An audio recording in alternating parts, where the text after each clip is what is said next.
Hi everyone, welcome back to my channel. ನಾನು ನಿಮ್ಮ ಶ್ರೇಯ. ಎಲ್ಲರಿಗೂ ನಮಸ್ಕಾರ. ಇವತ್ತು ಏನು ಸ್ಪೆಷಲ್ ಅಂದರೆ ದೀಪಾವಳಿ. ದೀಪಾವಳಿ ಹಬ್ಬದ ಶುಭಾಶಯಗಳು. ನಾನಿವತ್ತು ಹೇಗೆ ದೀಪಾವಳಿ ಹಬ್ಬವನ್ನು ಸೆಲೆಬ್ರೇಟ್ ಮಾಡಿದ್ದೇನೆ ಅಂತ ಹೇಳಿ ನೀವು ಈ ವಿಡಿಯೋದಲ್ಲಿ ನೋಡ್ಬೋದು. ಬೆಳಿಗ್ಗೆ ಬೇಗ ಎದ್ದು ಹಳದಿ ಮತ್ತು ಎಣ್ಣೆಯನ್ನು ಹಚ್ಚಿ ಒಲೆಗೆ ಬೆಂಕಿಯನ್ನು ಹಾಕಿ ನಾವು ದಿವಾಲಿಯನ್ನು ಸೆಲೆಬ್ರೇಟ್ ಮಾಡಿದ್ದೆವು. ದೀಪವನ್ನೆಲ್ಲ ಮನೆ ಸುತ್ತ ಹಚ್ಚಿ ತುಂಬ ಚೆಂದ ಕಾಣ್ತಾ ಇತ್ತು. ಮನೆಯಲ್ಲಿ ಶಾಂತಿ ಮತ್ತು ಸಂತೋಷದ ಕ್ಷಣಗಳನ್ನು ಕಳೆಯುತ್ತಾ ಸಮಯ ಹೋಯಿತು. ಬೆಳಕಿನಿಂದ ಕತ್ತಲೆಯನ್ನು ದೂರ ಮಾಡುವ ಈ ದೀಪಾವಳಿ ಮನಸ್ಸಿನಲ್ಲಿರುವ ನಕಾರಾತ್ಮಕತೆಯನ್ನು ದೂರ ಮಾಡಿ ಹೊಸ ಆಶಯ ಬೆಳಕನ್ನು ತರಲು ಸಹಾಯ ಮಾಡುತ್ತದೆ.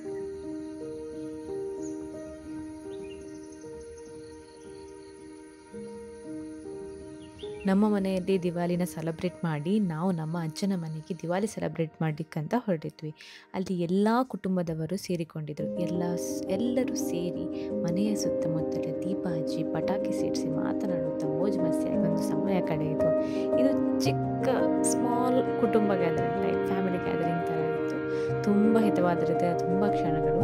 ಸಂಜೆಯ ವೇಳೆಗೆ ಎಲ್ಲರೂ ಸೇರಿ ಬಹಳ ರುಚಿಯಾದ ಊಟ ಮಾಡಿ ಹಲವಾರು ಐಟಮ್ಸ್ಗಳಿತ್ತು. ಊಟ ಮಾಡಿದ ನಂತರ ನಾವು ಮನೆಗೆ ಹಿಂತಿರುಗಿದೆವು.